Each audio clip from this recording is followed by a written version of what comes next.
In January 1943, at a conference in the Moroccan city of Casablanca, Churchill and Roosevelt agreed to open a new front on German-dominated Europe. The obvious target was Italy, seriously weakened by its North African failures. The only question was, where should the invasion begin? Should the route go via Sardinia or Sicily? The Allied High Command chose the Sicilian route, but to throw the Germans off the scent, they organized a deception plan.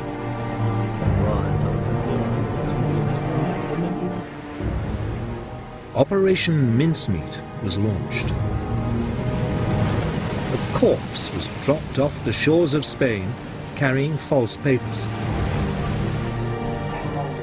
When it was washed ashore in May 1943 and the papers passed to the Germans, they revealed that the Allies would pretend to attack Sicily, but that their real target was Sardinia.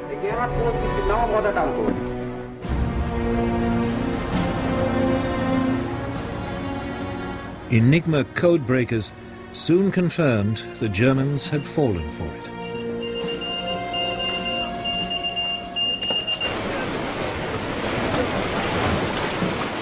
Six weeks later, the British 8th Army, under Montgomery, landed in the southeast corner of Sicily.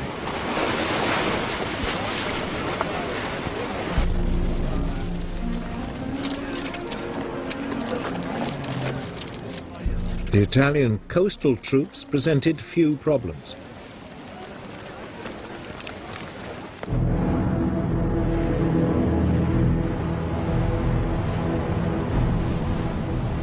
Further west, the US 7th Army landed in the Gulf of Gela.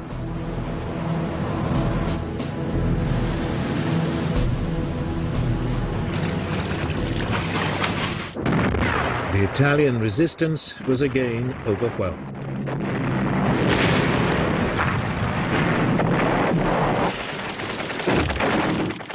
For the Italian people, the invasion of Sicily was the final humiliation.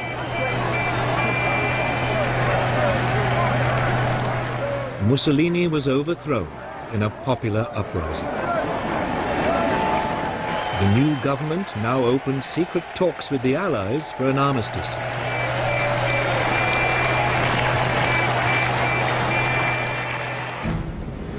For Hitler, it was another nightmare. He was now forced to pour in yet more scarce resources to protect his southern flank. He told his commanders that even if Italy surrendered, they should fight on.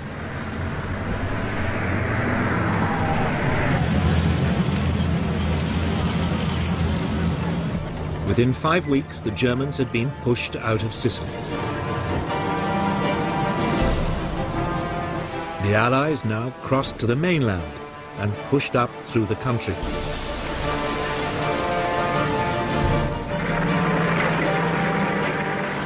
US troops moved up the west side. British troops moved up the east.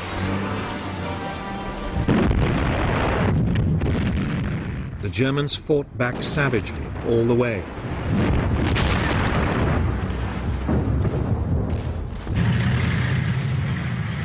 Even so, Naples fell to the Allies on October the 1st, 1943.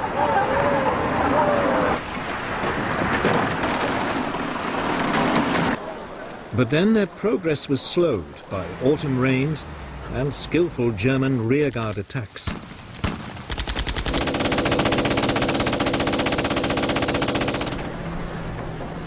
It was not until the end of November that Allied forces finally reached the Gustav Line, the first of a series of German defensive positions cutting across Italy.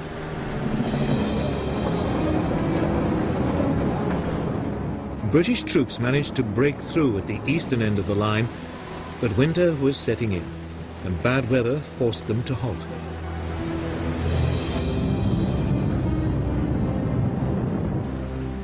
Nevertheless, in the west, US forces attempted to outflank the German defenses by taking to the sea.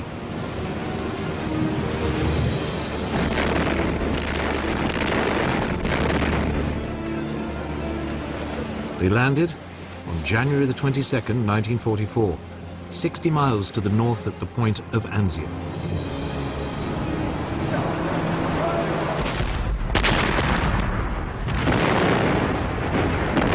But here, amidst fierce fighting, they were pinned down and nearly driven back into the sea.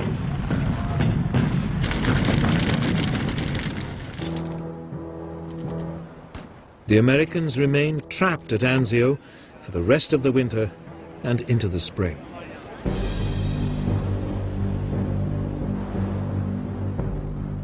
Meanwhile, in the center of Italy, the key to breaking the Gustav Line was the towering Monte Cassino mountain complex.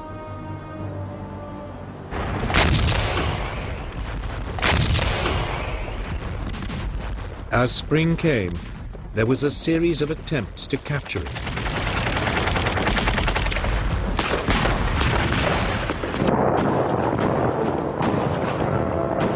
Each assault failed.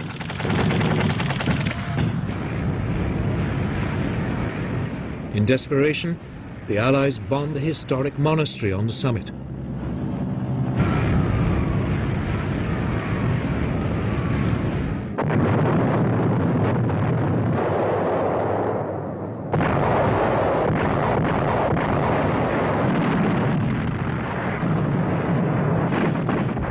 But the Germans hung on.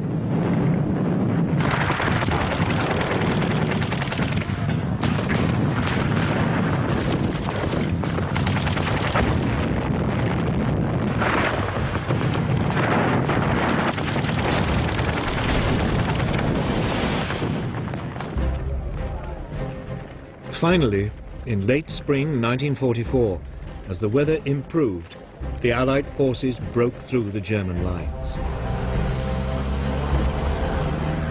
Simultaneously, the Americans broke out of Anzio. The Allied forces now moved swiftly north to Rome.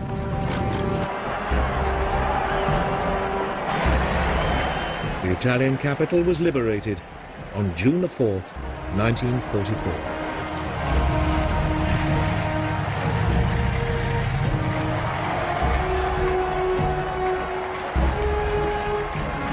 For Hitler, it was another blow. He was now hanging on to Italy by his fingernails.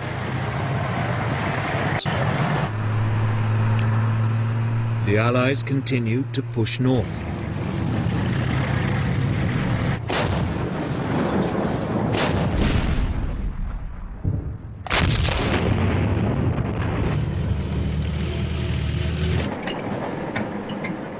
The German defenders finally fell back to the formidable Gothic line, just north of Florence.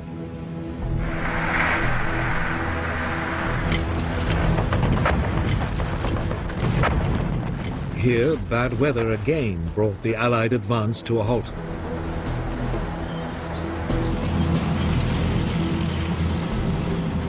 It wouldn't be until the spring of 1945 that the campaign could resume, and Italy was finally won.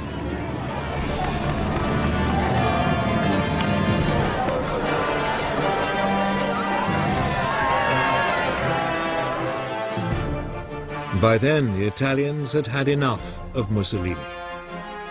He was captured by Italian partisan forces and shot.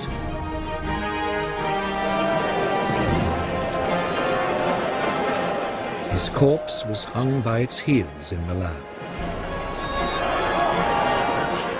Mussolini's war had been a catastrophe for himself and his country. It had also left the German southern flank dangerously exposed. The German army was now overcommitted, short of troops, and retreating on all fronts.